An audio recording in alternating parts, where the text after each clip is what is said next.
trombosit secara fisiologi, jumlah trombositnya yang berkisar dalam darah perifer. Perifer tau nggak? Darah tepi gitu ya, berkisar antara 150 sampai 400 mikroliter darah. Ukurannya bagaimana? Ukurannya itu 2 sampai 4 mikrometer. Dia tidak punya inti sel. Nah, bentuknya diskus. Dari tampilan ini yang mana dia trombosit?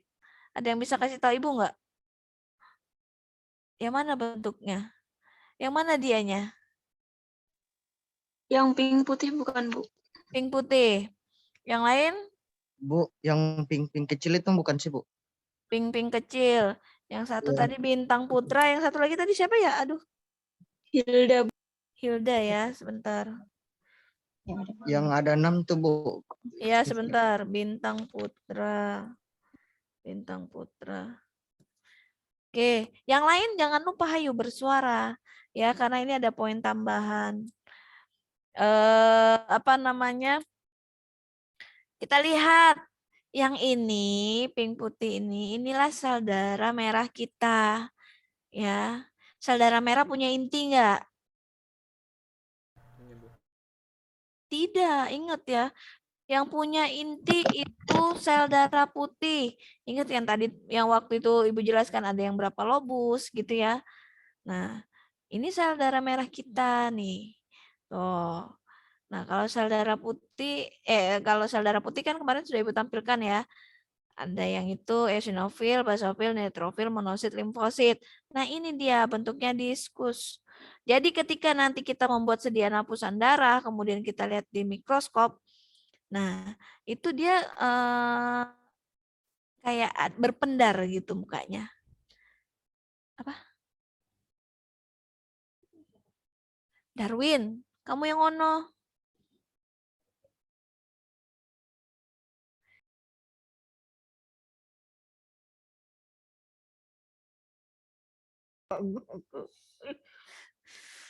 Nah.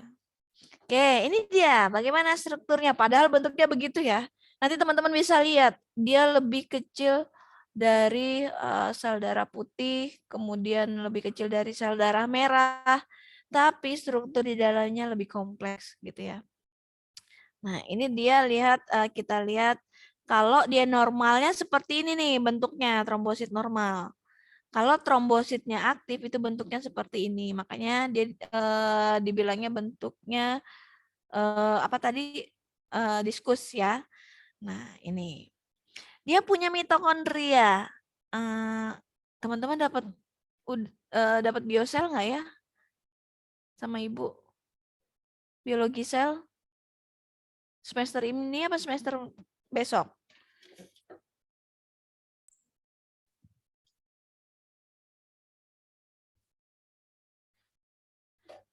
Biologi sel nggak ada ya?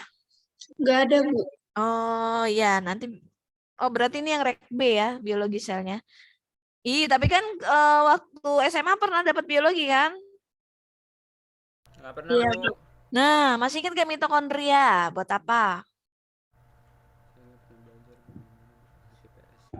Pokoknya dia organel, Bu. Nah, nanti dia memang organel sel, nanti lebih lengkapnya di biologi sel ya. Dia fungsinya untuk respirasi sel. Ya. Beratnya yang namanya sel itu kan unit fungsional terkecil dari makhluk hidup. Berarti dia hidup. Dia perlu makan, perlu minum juga di dalam tubuh kita. Nah, siapa yang bertindak? Nah, itu ya. Nanti kita pelajari lebih lanjut. Ini ada mitokondria, kemudian ada glikogen, ada dense granul, kemudian ada alpha granul, kemudian ada mikrotubul. Nah, kemudian ada kanalikular. Ya, ini struktur dari trombosit. Oke, trombosit normal itu terdiri dari pertama membran plasma. Yang namanya membran plasma itu sifatnya adalah selektif permeable. Artinya apa? Tidak semua sembarang zat bisa keluar dan masuk. Kemudian dia punya sistem kanal yang terbuka. Memiliki organel-organel. Organelnya apa? Tadi ada mitokondria. ya, bertindak sebagai respirasi sel. Kemudian ada granul-granul yang berisi protein dan bahan-bahan yang diperlukan dalam proses apa? Ingat, yang namanya trombosit itu kan kaitannya dengan proses pembekuan Darah. darah ya. Jadi dia selain itu juga respon terhadap inflamasi ya. Artinya apa? Peradangan. Nah, itu respon. Kemudian di dalamnya itu terdapat enzim juga gitu ya. Ada apa? Ada lisosom. Lisosom itu sebetulnya enzim hidrolisis ya. Nah, dia mengandung asam hidrolase.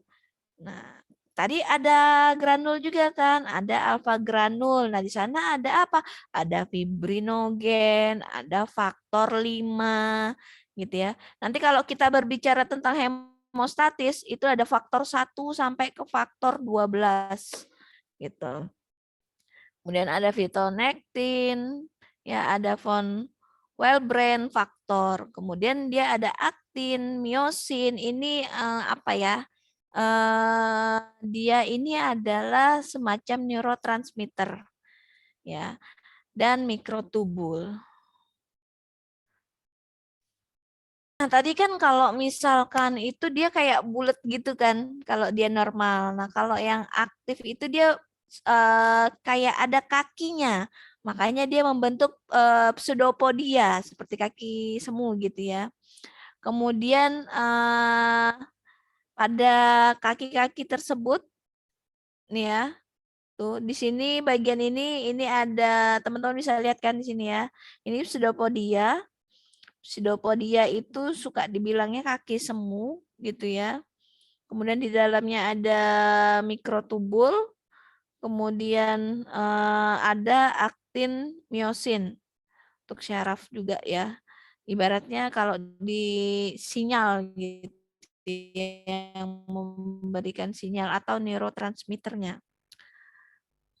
Kemudian dia akan mengalami degranulasi atau apa itu? Dia akan mengeluarkan isi granulanya ketika nanti kita bisa lihat proses luka gitu ya.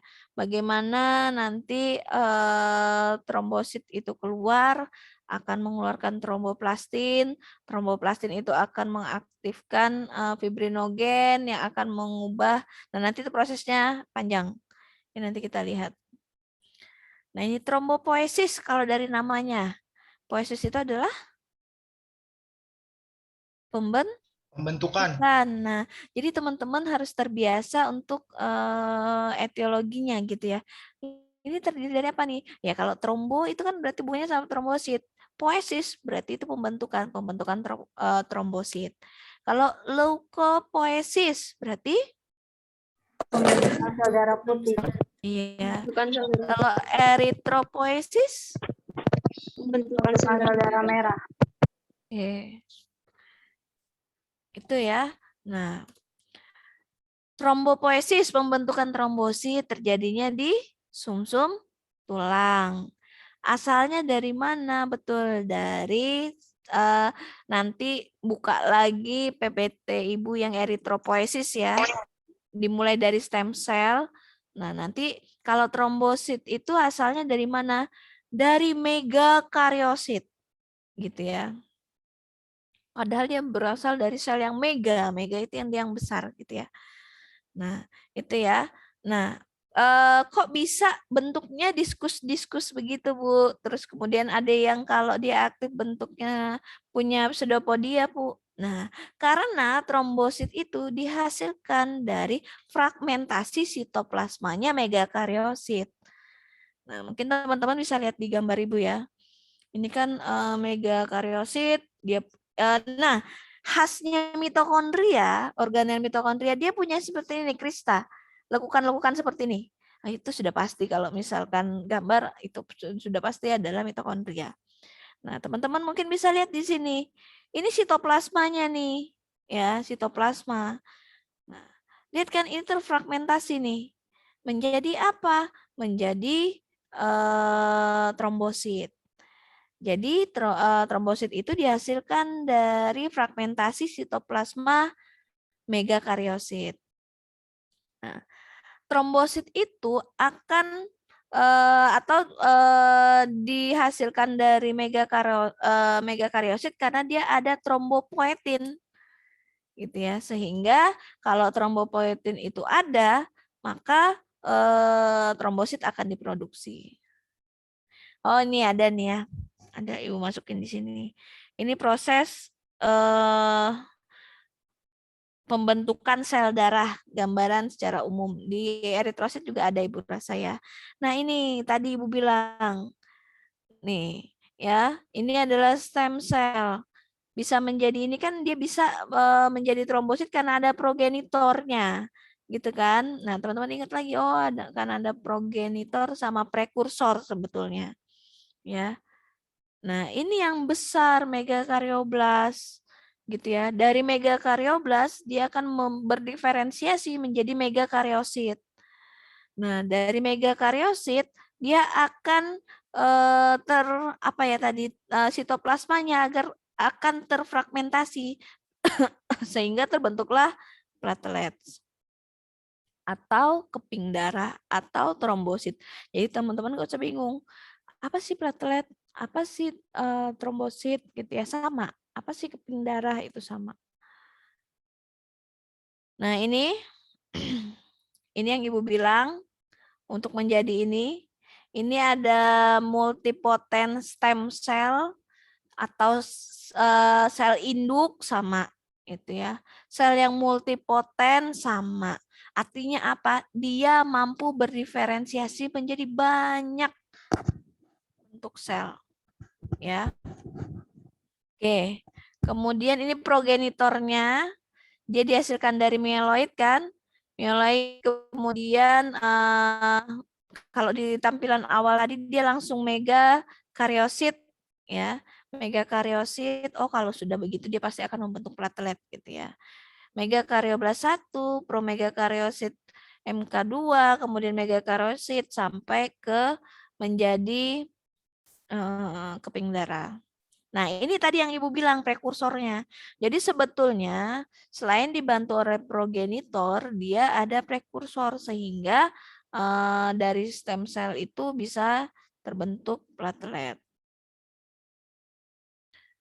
Nah,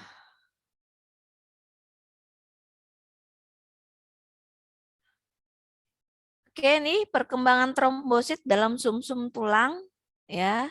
Ini dia teman-teman lihat megakarioblast. Kenapa dikatakan mega? Karena dia ukurannya besar. Gitu. Ya.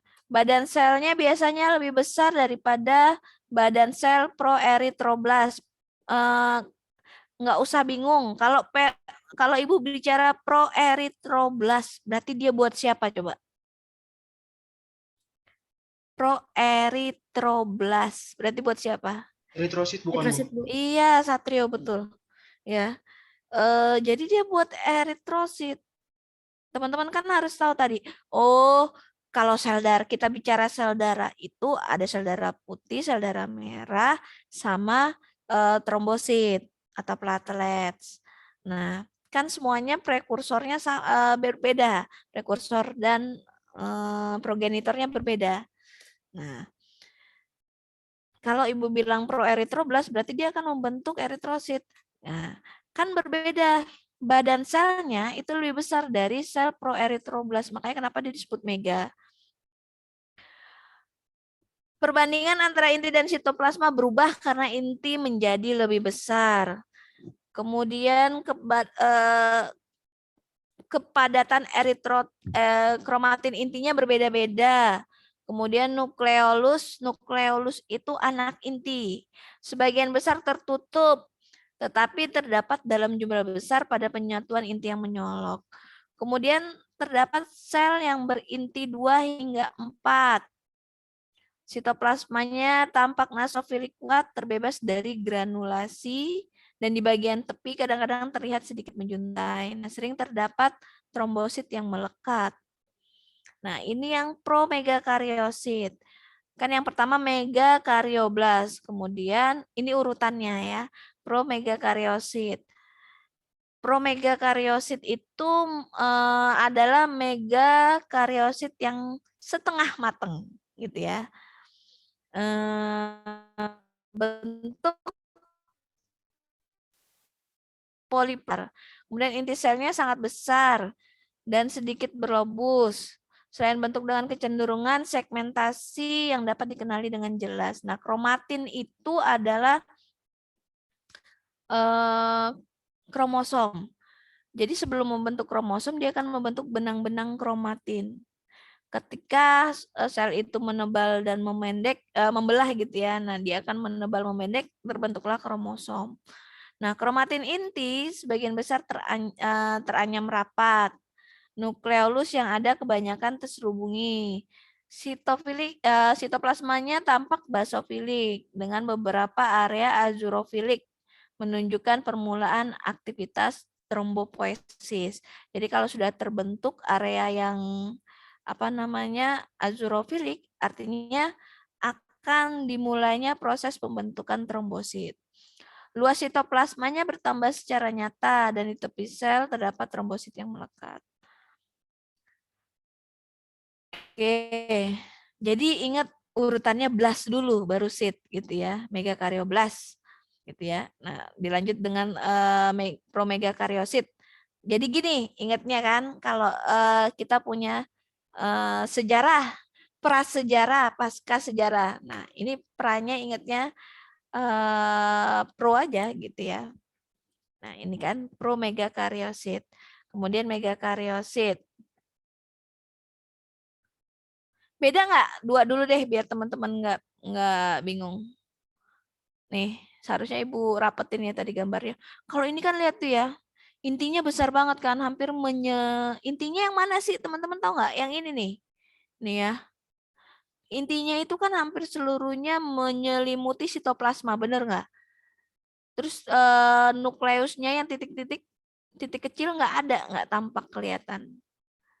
Nah, sama nggak dengan gambar yang ini? Tuh, sama nggak? Beda, Bu. Beda. Nah, kalau ini kan terlihat lobusnya. Mana sih Bu lobusnya? Ini nih lobus nih. Tuh, ya, lobus. Gitu ya. Oke, kemudian kalau yang megakariosit nih, apa bedanya dengan yang tadi kira-kira?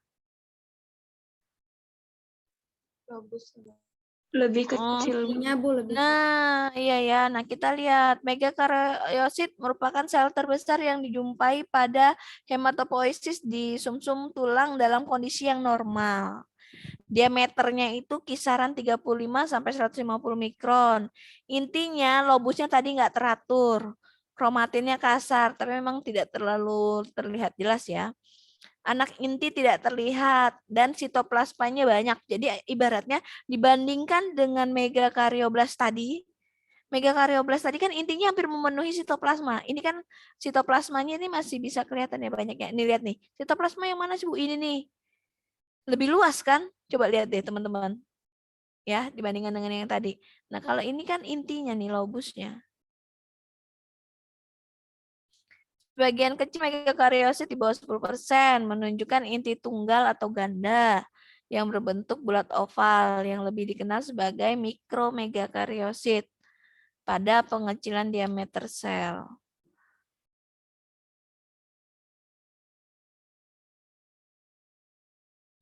Nah, ini demarcation membran sistemnya. Gitu ya, bagaimana prosesnya dari aku nggak usah ngingetin ya, langsung di sana ya. Dari megakariosit awal, kemudian endomitosis. Mitosis itu proses pembelahan sel yang tanpa melalui tahapan-tahapan. Mungkin waktu SMA teman-teman pernah kenal yang namanya profase, metafase, anafase, telofase gitu ya. Endomitosis ini di dalam, sorry.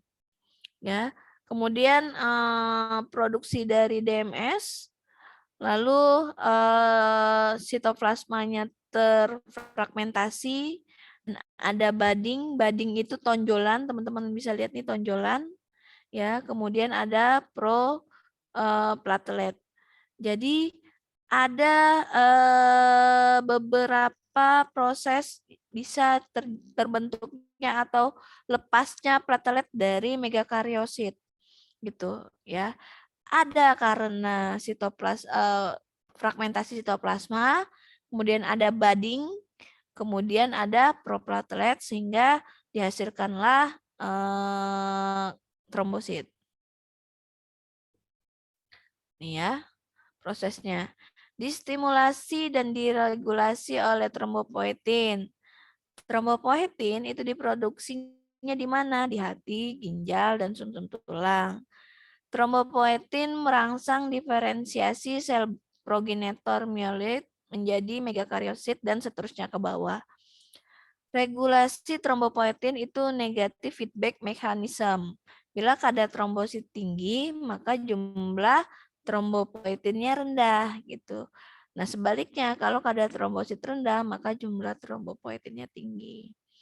Nah, tiap megakariosit itu memproduksi 5.000 sampai 10.000 trombosit. Sekitar 10⁻11 trombosit diproduksi tiap hari. Masa hidupnya tidak panjang, 5 sampai 10 hari. Trombosit yang sudah tua itu bagaimana? Akan didestruksi di makrofag, di limfa, dan sel Kupffer yang ada di hati. Nah, trombosit yang disimpan di limfa 40% dilepaskan bila diperlukan kalau kondisi tubuh kita mengalami luka. Nah, ini mekanisme proses, Ibu ada videonya nanti kita lihat sama-sama ya. Kalau cukup waktunya. Mekanisme pembekuan darahnya, trombositnya pecah, akan mengeluarkan enzim trombokinase. Ketika trombokinase sudah keluar, itu akan mengaktifkan protrombin. Dengan bantuan kalsium dan vitamin K, itu diferensiasi atau berubah di protrombin menjadi trombin. Lalu trombin itu ketika diaktifkan, dia akan mengaktifkan fibrinogen menjadi fibrin sehingga tubuh kita itu bisa mengoperasi sendiri gitu ya. Makanya kalau misalkan jatuh gitu ya, luka, darahan, kemudian kering, habis itu jadi gorengan kan. Ibu gorengan, kadang-kadang suka di apa namanya dikopek-kopekin lagi, darah lagi. Jangan padahal itu tubuh kita bisa sebagai operating system gitu ibaratnya.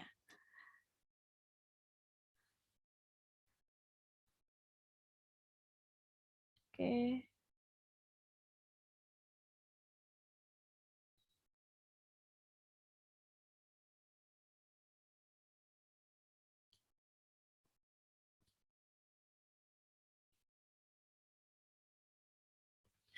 Oke, untuk videonya nanti ya, Ibu pilih dulu karena banyak nih.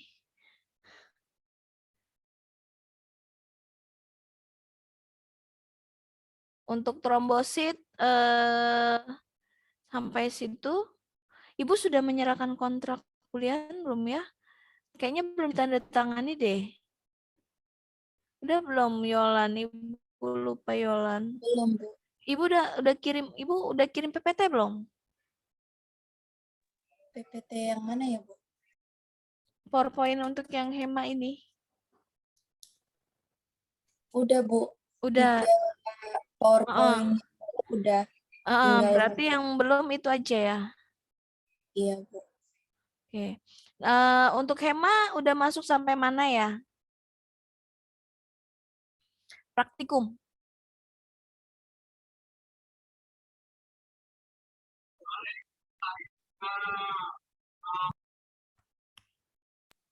Praktikumnya sudah sampai mana? Lupa. Baru pengenalan alat-alat lab-nya, Bu. Oh, pengenalan alat-alat labnya ya. Oke. Itu hari apa ya? Ibu takut bentrok. Hari Sabtu, Bu. Jam? Jam 10 sampai jam 4. Oh ya, bisa lah. Bener-bener sampai jam 4 itu?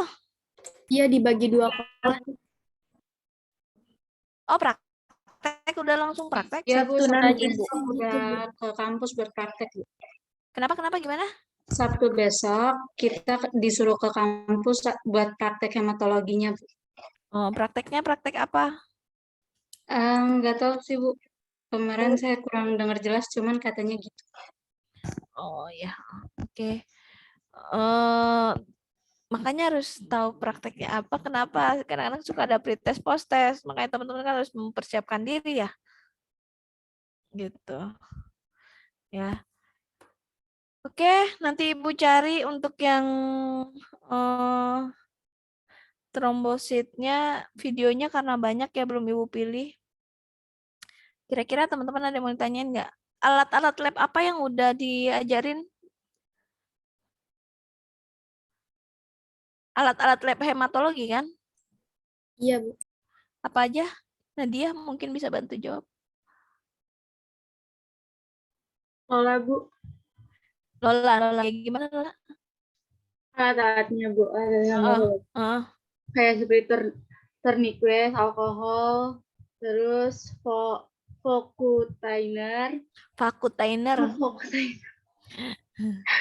Ya. Ada banyak sih mau disebutin semua. Pipetoma gitu Iya. diajarin sudah.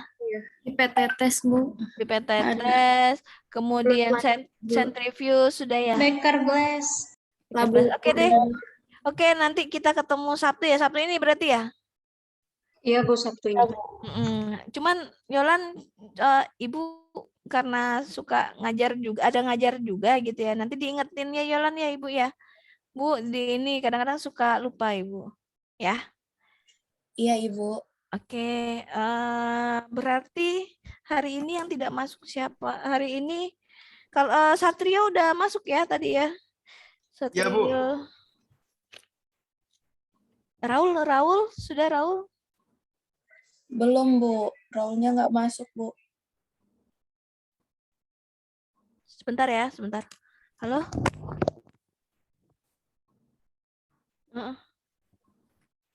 Udah, tunggu ya. Yuk.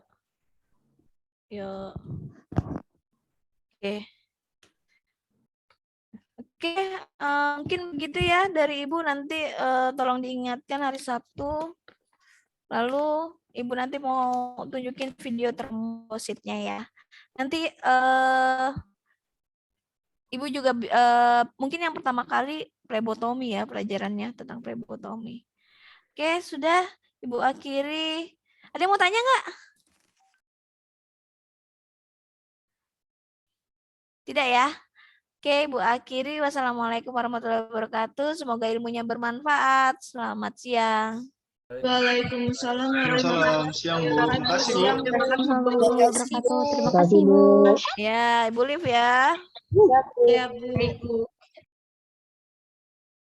Jangan pada keluar, bro. NCS.